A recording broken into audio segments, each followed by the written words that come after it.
Hey, this is Bill Burgess with MacProVideo.com. Pro Tools 10 has got feature enhancements for post-production guys, and I wanted to take you through some of the very cool stuff for music creation and independent music professionals. This version of Pro Tools has a number of new editing features and enhancements that we should take a look at. The first one would be crossfade overlap.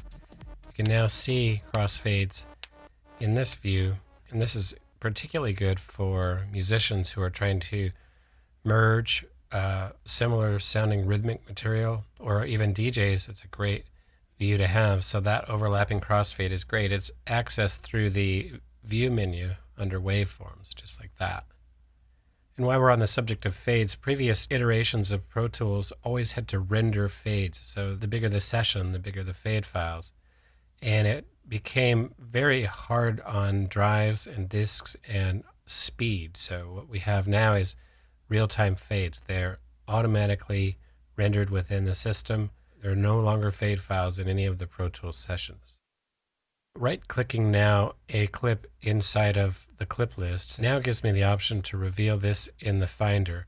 And this has much been sought after, and it's Reveal in Finder. You can go down and just exactly grab the file and be done with it.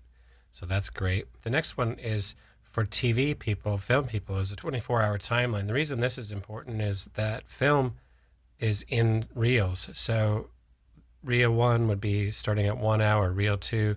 So, a 15, 16, 17 reel film, and now you can do that with this full 24-hour timeline. So that's something that film mixers have been clamoring for, and so they finally got that.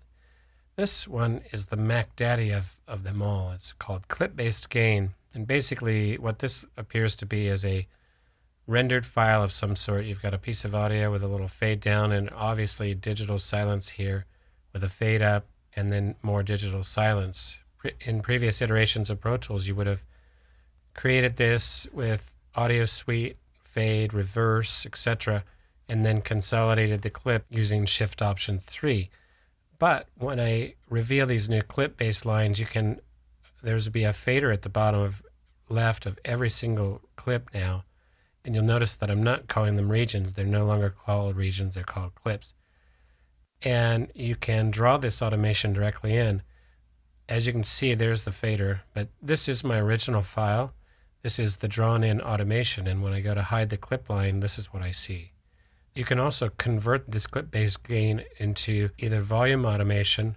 You can take what you've drawn here and put it in volume automation on the fader, or you can take the volume automation and print it to clip on the actual clips themselves. So that's also very cool.